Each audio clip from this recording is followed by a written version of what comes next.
Yan Carla, naglabas ng saloobin at nakakakilabot din pala magsalita ito. Ang tanong, pag narinig ba ito ni Kuya Rab ay matutuwa kaya ito?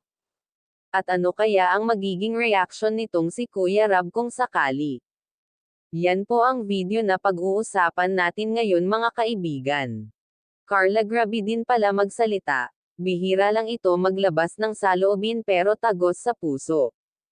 Carla until-unting nagpahayag ng kanyang mga saloobin para sa kanyang pamilya. Kaya until-unti na rin natin itong nakikilala, kung ano ba talaga ang kanyang plano sa kanyang pamilya.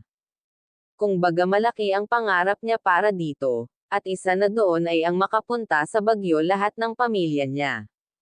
Will, gusto ko lang po gawa ng reaction ang mga sinabi dito ni Carla.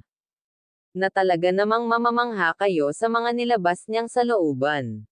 At dahil minsan nyo lang ito maririnig sa kanya ang mga binitawan niyang salita na tagas talaga sa puso. Kuya Rab, na bigla sa sinabi ni Carla, ibang klase talaga itong si Carla. Bihira lang ito magsalita pero grabe tatatak talaga sa inyong mga puso. Nag-enjoy nga naman daw siya sa Baguio at nagpapasalamat siya kay Kuya Rab at sa Team Kalingap. Lalo na kay Kuya Val Santos Matubang, kaya wag po natin kalilimutan na saptahan sila. Sa sponsor naman ng K-Angels, maraming salamat din kung baga kayo ang daan para marating ng mga K-Angels ang matagal na nilang pinangarap na lugar. At mas lalong nakilala nating ang Team Jomcarl na mas lalong nagpakilig sa mga fans.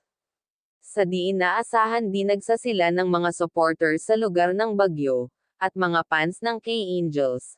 Kuya Rab, hindi makapaniwala na marami pala silang supporters sa Baguio, kaya sa maikling araw na pananatili nila sa Baguio ay naagbigay ito nag-inspirasyon kay Carla para lalong magpersigi sa pag-aaral para pagdating ng araw ay madala rin niya ang buong pamilya sa Baguio at may pasyal ito sa magagandang pasyalan, tulad ng Purple House at sa iba pang sikat na pasyalan sa lugar ng Baguio.